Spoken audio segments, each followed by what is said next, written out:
بسم الله الرحمن الرحيم داوديال kusoo dhawaada barnaamijkeena Muqdisho iyo maanta oo todobaad walba hadahan oo kala aad ka daawataan studio-ha telefishinka ee magaalada Muqdisho alaba barnaamijka waxa idin la socodsiiyay anigoo Cabdirasaan Wiil Dhoore todobaadkan waxaan barnaamij ku soo qaadan doonaa magaalada Muqdisho oo iminka ay ka jiraan jaamacado fara badan isla mar ahaantaana qaabka ardayda Soomaaliyeed ay wax u bartaan magaalada Muqdisho iyo sidoo kale qaar kamid ah jaamacadaha ama inay mid kamid ah jaamacadaha ku yaala magaalada Muqdisho oo lagu soo kordhiyay post graduate-ka barnaamijka todobaadkan waxa marti ugu ah Professor Maxamed Cabdiwali Sheekh Yuusuf Dureyd oo kamid ah professorada Soomaaliyeed ee wadanka dibadiisa wax ku soo bartay haatanna maamulka ama milkiilaha jaamacadda Savana ee ku taala gudaha magaalada Muqdisho ugu horeyn professor ku soo dhawow telefishinka caalamiga ah ee Cable TV gaar ahaan studio-giisa magaalada Muqdisho waa tahay ugu horeyn professor intii aanan u gudagelin wareysigeena waxaan jeclaan lahaa in wax yar oo kooban taariikhdaada aad uga sheekayso dadka Soomaaliyeed ee iminka ka daawanaya telefishinka Home Cable TV aad ma mahadsantahay waxay la tahay in badan oo Soomaalida kamid ahi background-kayga waa yaqaanaan waxaan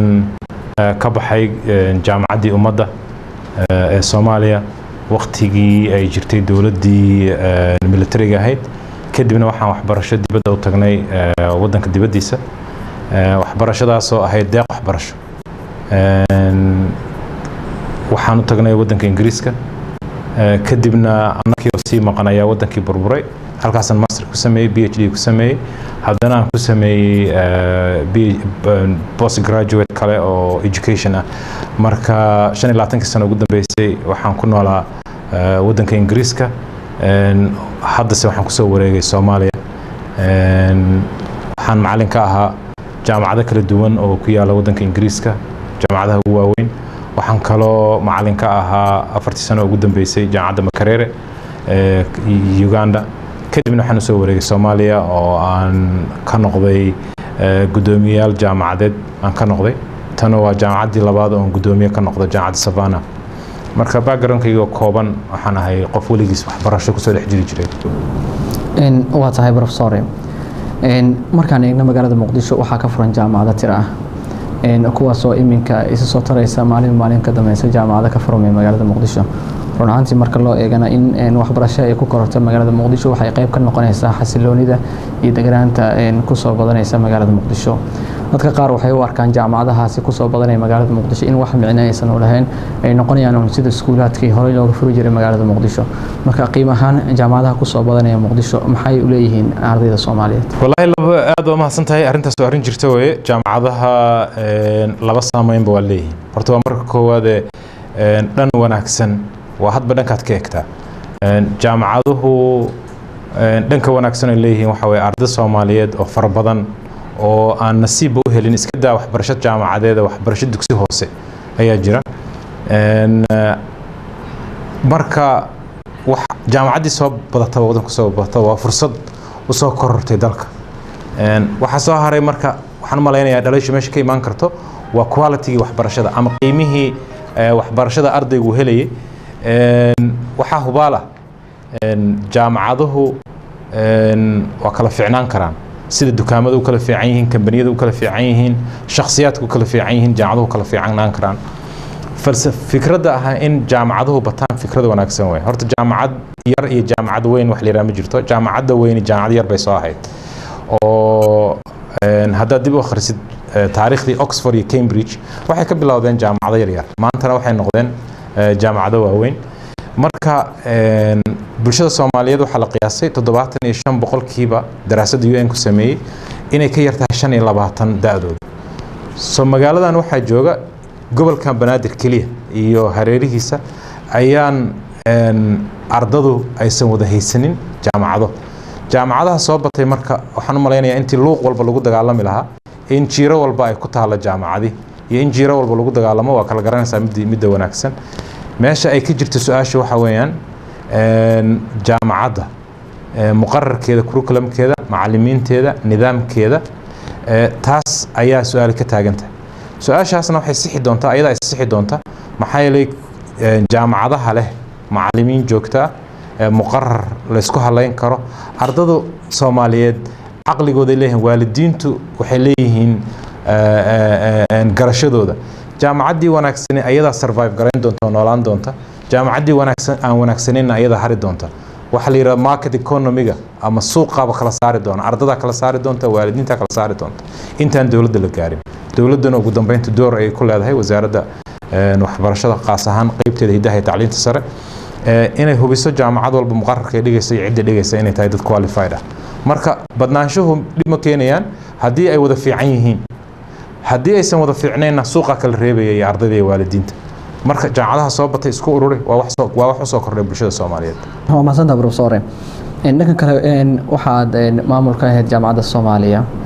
iminka waxaad furtay jaamacad si gooni ah adiga u maamusho jaamacadaada maxay kaga duwan tahay marka jaamacadaha kale ee ku yaala gudaha magaalada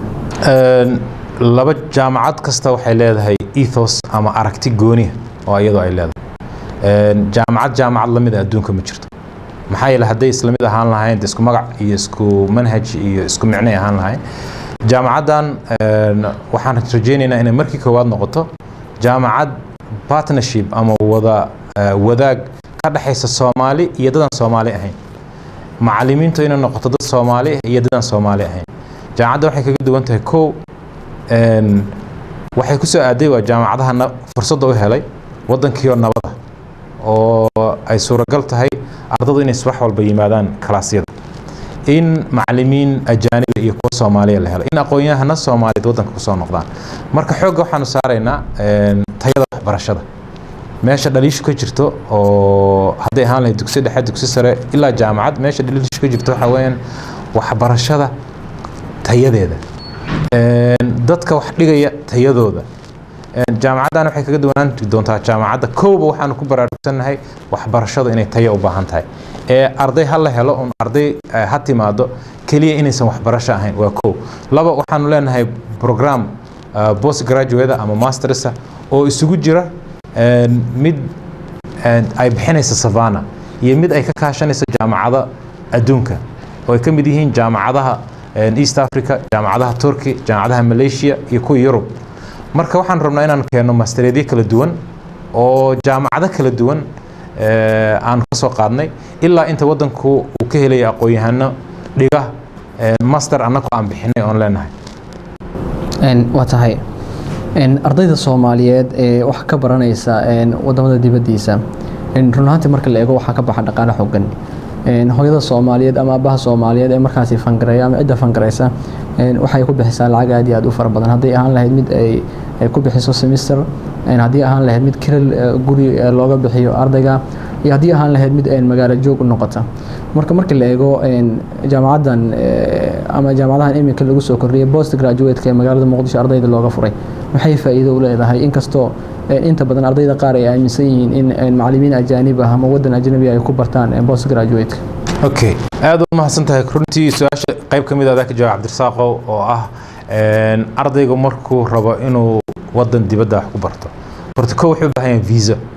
oo laga yaabo in caqabad weyn ku noqoto qofka wata baasaboorka Soomaaliga waa caqabada koowaad caqabada labaad waa dhaqaalo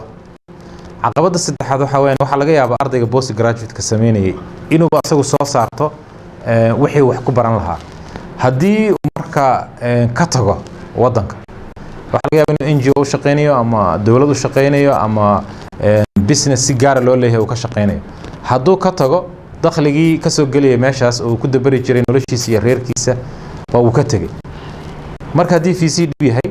shaqadii ka tagitaankeeda uu dhib yahay dhaqaalihii xagga uu ku bixinayay uu wax badan ka badan yahay waxaa mudnaan leh qof kasta oo u keena waxbarashadii dibadda u aadi lahaa haddii Yurub aadi lahaa waxbarashadii Yurub taalay uu keeno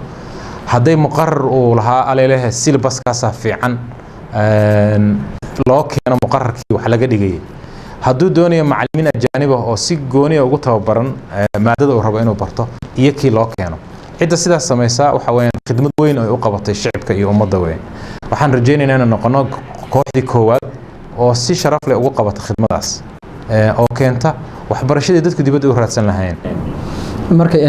ka jaamacadiina ahaan ee Savana ma ku tala jirtaan marka in ardayda aad u qabataan adeeg noocaas oo kale ama haddii ay noqoto ay weydiiyaan in macallimiin ajaanib ay wax baraan oo kale awooddaas ma leedihiin in aad ku soo kordhisaan aad iyo aad mahadsantahay already waxaan jeclaan lahaa inaad soo booqatid campuska jaamacadda Cabdisaaqo waxaanu bilownay program oo Englishka lagu baranayo diploma English maadaama wadanka guud ahaan khaasan magaalada Muqdisho ay ka jirto aqoon dari xagga luqadda خاصة لغة إنجليزية أو هذا نقطة لغة أكاديمية أما لغة وحبرشة هذا كان بس كتير مادة واحدة أركل هذا أرددي أو برانا يسأل لغة إنجليزية ويبريان معلمين الجانب هذا كان بس كتير مادة واحدة أركل يسأل أرددي أو لبرايا كليته كلا دوانا باتشلركا أو لغة برايا أفك إنجليزية برايا معلمين يسوي جرت الجانبي الصومالي هذا درجة معلمين تماسترسكا برايسي waxay isugu jiraan macallimiin Soomaali iyo macallin ajaanib waxa la wixii dalka dibadiisa aad u raadin lahayd oo waxbarasho waxaan rabnaa inaan wadanka gudihiisa keeno oo waliba lagu tartamo waxbarashada wanaagsan waa tahay laakiin soo lama oran karo qarashkii gali lahaa ardayga ee kaga bixi lahaa dibadda marka uu joogo waxa uu idin galay ka jaamacad ahaan haddii aad tihiin maadaama macallin ajnabi ah dibadda dalka keenteen xaqiiqo weeyaan jaamacadda culays waxay qaaday ay ahayn ardayga kaligiisa qaadi karin laakiin jaamacadda culayskii ayada qaaday macallinkii keenitaankiisa haddii ilaahay ku roonyo guriyeyntiisa mushaarkiisa jaamacadda ayada dhabarka u ridatay ardaygan Soomaaliyeed wuxuu arkayaa marka waxbarashadii oo tayo leh oo asaga uu awoodi karo waxaan rabnaa in Soomaalidu waxyaalo kale ku tartami jirtay qoonta ku tartanto waxbarashada ku tartanto jaamacadda ka wanaagsan tahay ardayga Soomaaliyeedna uu helo choice meeshu hal jaamacad ka aadi karay waagi hore ama uusan jaamacadba koorsadu rabo aan dhigtaba uusan helin maanta waxa laga yaabaa 2-3 inuu helo qaarkood ay bixinayaan shahaadooyin local qaar ay bixinayaan shahaado international wadanka waxaan ku soo kordhinay marka choice waxa la yiraahdo ardaygu inuu helo rabitaankiisa waxaan rabnaa inaan keeno jaamacado kala duwan hal jaamacad xitaa ma rabnaa inaan keeno ayada nafskeeda ilaa waqti weeye maxaa ugu dambeynta waxaan doonaynaa in markii tacliintaas wadanka u harto aqoon-yahano Soomaaliyeed ilaa masters ilaa PhD la tababaro kadib wadanka asaga lagu isku taagay jaamacadda Savana iyada lagu isku taagaysa shahaadadan bixin doonaan waxay noqon doontaa shahaadada Savana oo masters ilaa PhD waa tahay professor dowladda Soomaaliya gaar ahaan wasaaradda waxbarashada dhawaan waxay ku dhawaaqday barnaamij loogu magac daray aada dugsiyada oo ay ka faa'iideysan doonaan in ka badan 1 milyan oo arday Soomaaliyeed ah marka la eego ardaydaas waa kuwa hadda iminka bilaaw ah oo iminka loo bilaabay dugsi hoose iyo dugsi dhexe waxyaabo nooc ah waxa buuxa magaalada Muqdisho arday ka soo baxay dugsiga sare form 4 ka soo dhameystay misna aanan awoodin in jaamacadda lacag u isaga bixiyo oo markaas jeebkiisa aysan ku jirin jaanis ma siinaysan ardayda noocaas oo kale haddii ay noqoto in si minxaha aad wax ku bartaan aad iyo aad ma santahay su'aal muhiim weeye ardayda jaamacadaha dhigata ardayda dugsiyada sare dhigata iyo ardayda dugsiyada hoose dhigata Soomaaliyeed kulligood marka la isku daro waxaa laga yaabaa inaysan dhammayn 20% ardayda u baahan inay wax barato marka waxaad dareemi kartaa in arday badan baahi waxbarasho ay qabto oo heer kasta heer dugsi dhexe dugsi sare iyo jaamacadeed haddaad ogtahay Soomaaliya waxaad ogtahay inay tahay literacy rate wax la yiraahdo ama wax dadka wax qora waxna akhriya wadamada adduunka ugu hooseeya inay tahay soo horta Soomaaliya jaamacado badan ama dugsiyo badan ama waxaan u maleynayaa inay arintaas malaha intaan haysana ka badan aan sii baahna haddii bulshadeena saas waxbarasho la'aan u tahay dawladda marka door waxay leedahay aan qof buuxin karaa jirin oo ah ardayda Soomaaliyeed ee danyarta ah oo ah bulshada 80 ama 90% waa dad danyar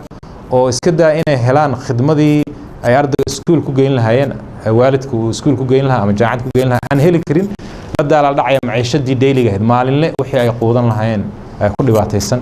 dawladdu marka door waxay leedahay ardadaas aan waxba awoodinin inay u sameeyso waxbarasho asaasiya oo tii dugsiga sare iyo tii dugsiga hoose iyo tii dhexe ay ilaa jaamacad ardadaas inay dawladdu ka kabto mashruuca ah 1 milyan oo arday dib iskuulada loogu celiyo horta 1 milyan ka badan oo arday Soomaaliyeed ayaa iskuul la'aan ah laakiin 1 milyan waa bilow wanaagsan asaga naftirkiisa 1 milyan 1 milyan waxaad ogtahay iskuuladii inaysan dayactirnayn waxaad ogtahay in macallimiin aysan tababarnayn waxaad ogtahay kulliyada si gooniya loo qalabeeyay oo soo saara macallimiinta inaysan waddanka ka jirin marka 1 milyan oo iskuulka hala aado waa fikrad fiican laakiin waxa ka horeeya wixii la sameyn lahaa Soomaaliya macallimiintii baa ka horeysa qalabkii wax ku baran lahaayeen meeshii ay wax ku baran lahaayeen marka waxaan u maleynayaa inay fikrad fiican tahay laakiin meel marinteeda ay u baahan tahay wax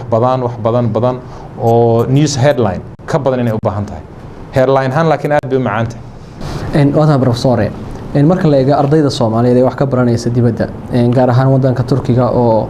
waxbarasho lacag la'aan ah arday fara badan oo Soomaaliyeed ay u aadeen waxa jirtay qaar ka mid ah ardaydaasi in cabasho ay ka soo yeereysay ku aadan dhanka dhaqaalaha oo kale maadaama horey loogu sheegay in wax dhaqaalaha ba yaraatay aysan ka bixinin lana arkay qaar ka mid ah ardaydaasi oo dib ugu soo laabanaya magaalada Muqdisho kadib markii adeegyadii u baahnayeen halkaas ka heli waayeen arrimahaas oo kale maadaama aad tahay professor heer jaamacadeed waxaad kala socotaan wallahi aad waa mahadsan tahay aan dawladda Turkiga bil xaqiiqa qof kasta Soomaaliyeed inuu mahad celiyo maxaa yeelay waxa isku dayday arday Soomaaliyeed oo awoodin waxbarashada iska daa waxbarasho dibadeed waxbarashada dalka ka jirta aan awoodin ayay waxay siiyeen fursad waxbarasho waxa mudan in kumaan kun oo ardadaas ay jaamacadaha ku jiraan Turkiga ay qaar soo qalin jabiyeen wadanka ku soo noqdeen qaarkood Turkiga dhexdiisa ay shaqooyin ka bilaabeen oo haday ahaan lahayd caafimaad internshipkii ama practice-kii dhakhtarnimo ay wadanka gudahooda ku sameynayaan haddii marka boqolkii ardayba 5 arday ama 10 arday ay waxbarashadii wadi weydo soo noqoto arintu qancin weydo waxa weeye muhiimaddu waxay tahay mashruuca guud ahaan inuu hirgalo khidmad aad iyo aad u wanaagsan ayay dawladda Turkiga qayb khaasatan wasaaradda waxbarashada ardayda Soomaaliyeed u qabatay waana uga mahad celinaynaa bil xaqiiqa waxa laakiin jirta ardadaas intaysan tagin waxbarashadooda ardada soo noqotay qaarkood waa la kulmay qaarkood jaamacadeeda wax ka bartaan aanan gudoomiyaha ka ahay markaan weydiiyay maxaa Turkiga uga soo noqoteen waxay yiraahdeen koorsooyinkii aan rabnay iyo waxaan iswaafaqin wixii aan rabnay inaan barano iyo wixii markii xagga la geeyay la baray taas marka mas'uuliyaddaas waa mas'uuliyad Soomaalidu leedahay wasaaraddu leedahay ardayga marka hore in arday aan engineering baran karin oo rabay maamul inuu barto inaan engineering la geeyin arday misalan ba aan rabin culuum sharci inuu barto aan la geynin medicine oo kale marka ardada lama si kala bixiyo xagga la wada geeya markaas kulliyadaha lagu qoraa waxay la tahay hadii diyaar garow loo sameeyo in wax badan oo ardadaas oo niyad jab ku dhacday aysan ku dhacdeen waxa soo harta dhaqaalaha ardaygu waxa muhiim ah meel uu seexdo iyo inuu helo iyo wuxuu ku noolaado iyo buugaagtii iyo macallimiintii inta arday kastoo helay oo Soomaaliyeed waa fursad qaali oo la heli karin waxaan rajeynayaa haday qaar kamid ah dhageysanayaan inay u noqdaan waxbarashadoodii ay dhamaystirtaan waa tahay professor sida xaqiiq ahaan waxa ku daawanaya arday fara badan oo iminka daneynaya waxbarashada qaarkood iminka ay dhigtaan qaarna iminka ay rajeynayaan markaan dib ugu soo laabano gudaha magaalada Muqdisho waxaa jira ardayda xaqiiq ahaan in aysan ku qanacsaneyn in post graduate ay ka dhigtaan gudaha magaalada Muqdisho oo magaalada la og yahay in iminka ay ka soo kabanaysa dagaalo ka professor ahaan qaabkeed ugu qancin kartaa ardaydaasi ku daawanaysa iminka in post graduate-ka ay ka sii wadaan gudaha magaalada Muqdisho intii hore ugu aadi lahaayeen wadamada dibadiisa diyadu ma haysto runtii bil xaqiiqa run jirta way ardayga Soomaaliyeed ee baajajka kala duwan jaamacadaha kala duwan ee wadanka soo qalin jibiyay oo baajaj soo qaaday odogtay aad u tar badan yihiin ardaygaas ma raba inuu dibadda wax ku barto gudaha wax ku baran karay maya maba jirin ba fursad jaamacad post graduate leh waaba yarayd ba Soomaal marka haduu rabo xataa gudaha inuu ku barto maba jirin ba fursadaas haday fursad jirtana waxa laga yaabaa inuu islahaa tayada waxbarashada ma gaarsiisna mid dibadda oo u hanqal taagay markasta dibadda ardayga Soomaaliyeed waa arday resilient arday dulqaad badan arday dhug leh arday diyaarsan way ardayga raba inuu sameeyo post graduate ama master sameeyo hadii uu helo wixii haduu tago wadamada dibadda ayana ugu dhow soo ku dariskeena ma haduu ogaado waxbarashadaano inay ku tayo tahay wadamadaas waxa la hubaa wadankiisa hooyo in loogu keeno waxbarashadu rabay arday kasta Soomaaliyeed doonaya laakiin shaki waxa ku jira waxbarashadan quality-geedu ma tahay mid la tartami karta waxbarashada dunida sida koowaad ardayga loogu qanci karo waxa weeye waxbarashada dunida oo shahaadada dunida horta ku keenay ardada ka soo baxda ayaa dhigi doonta masterka jaamacadda ay bixiso oo localka hawsabaana marka furfurka iyo nabadda iyo aqoon-yahanada soo noqonaya waa yididilo cusub oo fursad ardayga Soomaaliyeed uusan haysan markii hore waa tahay laakiin markii dhanka kale la eego ardayga dibadda wax ku soo bartay iyo kan gudaha wax ku bartay marka la sii eego shirkadaha markaasi doonaya inay qaataan ardaydaas wax soo barata oo kale waxaa xaqiiqa in ayagana ay daneeyaan qofka dibadda wax ku soo bartay marka ayadana dhankeeda kale shirkadahaas oo kale maxaad ugu baaqi lahayd haddiiba uu joogo qof gudaha dalka wax ku bartay inay sii egeegaan qof dibadda wax ka soo bartay oo kale anigu dalka gudihiisana waxaa ku bartay waddanka waxaan ka tegey anoo bachelor ku sameeyey waddankayga kadib waxaan u tegey waxbarasho inaan ku dhammaysto intii hartay dibadda marka runtii waa laba khibradood ama laba nolodood soo martay shahaado aan qaatay ama jaamacada aan wax ku barto waxaan ugu jeclaa tii jaamacaddii ummadda ama la oran jiray Somali National University ama jaamacaddii ummadda Soomaaliyeed ee burburtay waxaan aaminsanahay tayadii waxbarashada ee jirtay markaanu dibadaha tagnay oo inaan master ku sameeyno iyo PhD ku sameeyno tayo xoog leh oo ardadii ka baxday oo dhan ah inay lahayd waxbarashadaas marka ardayga dalka wax ku bartay iyo ardayga dibadda wax ku bartay muhiimaddu waxa way qofkaanu ma yaqaanaa wixii inuu bartay ma fulin karaa hadduu dhakhtar yahay hadduu injineer yahay hadduu cilmiga beeraha soo bartay hadduu dhaqaalihii soo bartay qofkaanu ma yahay qof diyaarsan oo ka bixi kara hawshan loo dhiibay kambaniyadu marka hadday arkaan dad badan oo dibadda ka soo qalinjibiyey oo shaqadii si fiican u yaqaana dabcan waxay kalsooni zaa'ida siinayaan qofkii dibadda hadday arkaan laakiin arday Soomaaliyeed oo waddanka gudihiisa lagu diyaariyey shaqadoodiina ka adag waxay ugu hanqal taagaan ma jirto suuqa ayaa kala saaraya waxbarashada dibadda ahi waa la keeni karaa dalka tan dalka lagu bartana ardayga ku bartay dibadda uu tegi karaa dad badanaa soo noqday oo Soomaali ah oo loo yaqaan diaspora soo noqday jaamacadihii dalkuna waxay soo saarayaan arday badan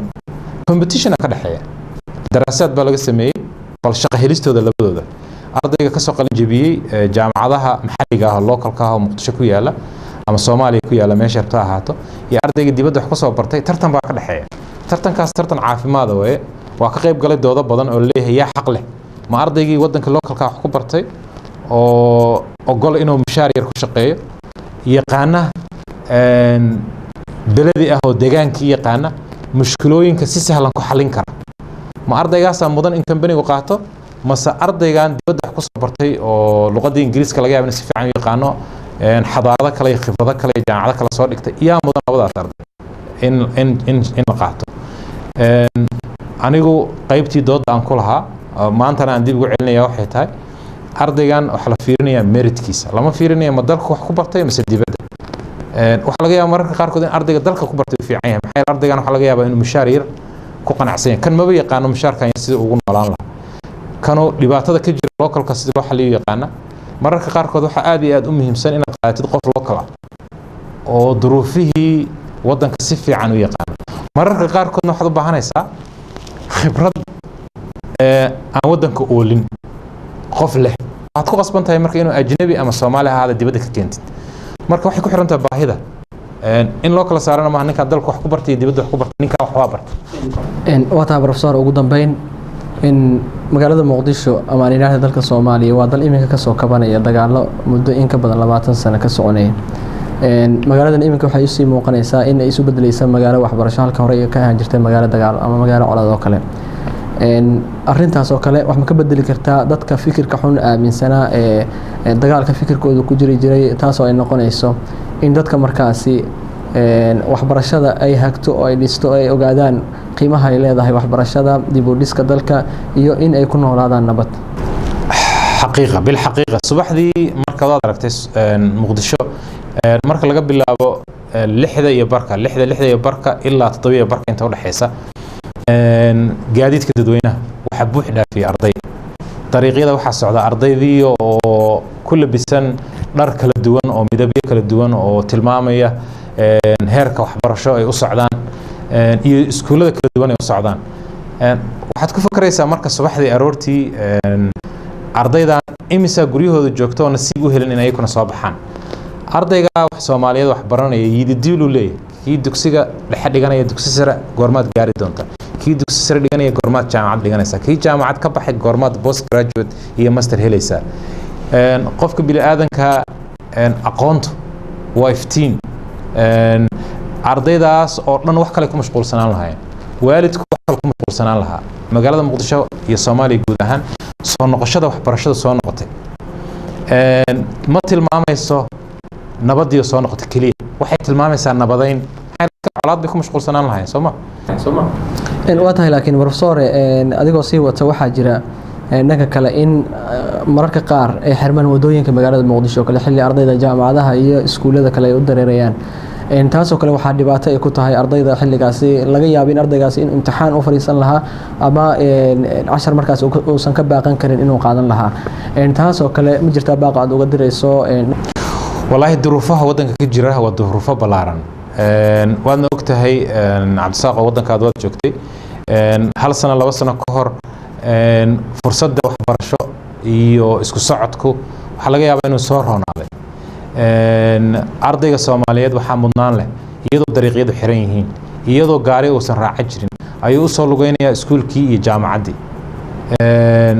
runtii ardayda adduunku waa waxay kaga duwan yihiin ardayga adduunku haddii maanta tareenkii ama basaskii ay raaci lahaayeen uu xadnimo gurigu isaga noqonaya qof ku fakaraya ma leh 2 kiiloomitir luge si casharkuusan kaaga baaqan halkan macallinkii iyo ardaygii labadaba caqabad kastoo timaada dhib kastoo yimaada wuxuu rabaa kalaaskii macallinkan inuu yimaado ardaygu inuu yimaado ammaan ballaaran weeye oo u soo jeedinaya ardayga Soomaaliyeed iyo macallinka Soomaaliyeed waxbarashadiina waa bilowgii nolosha qofku markuu wax barto ayuu nolol heli karaa ardayga Soomaaliyeed waxaan u dooranay inaan waxbarasho ka shaqeysnana waxa weeyaan yididiilaas ku jirta inay run u noqoto ardaygaas waa tahay daawadayaalkaasi waxa uu ahaa professor maxamed cabdiweli sheekh yuusuf direed oo aan ku wareysanayna barnaamijka muqdisho iyo maanta ka oon kaga hadlaynay jaamacadaha ku soo badanaya magaalada muqdisho faa'iidada ay leeyihiin iyo sidoo kale ardayda Soomaaliyeed in lagu qancin karo in gudaha ay ka bartaan waxbarashada maadaama qaar ka mid ah jaamacadaha Soomaaliyeed lagu soo kordhiyay post graduate-ka aad iyo aad u mahadsan yahay barnaamijka waxaa idiin soo saaray anigoo Cabdirasaaq Miro Dhoore waxaan halkan dhanka sawir qaadis ay ahaayeen Yaxya Maxamed Axmed Cabduqaadir Cabdullaahi Axmed Gacli sidoo kale Cabdiraxmaan Cabdullaahi Cawaale وفرسمني عبد الفتاح محمد هلولي تاني انت كل من برنامج كنت ضوات كحيقة سلاسية ونبات قليل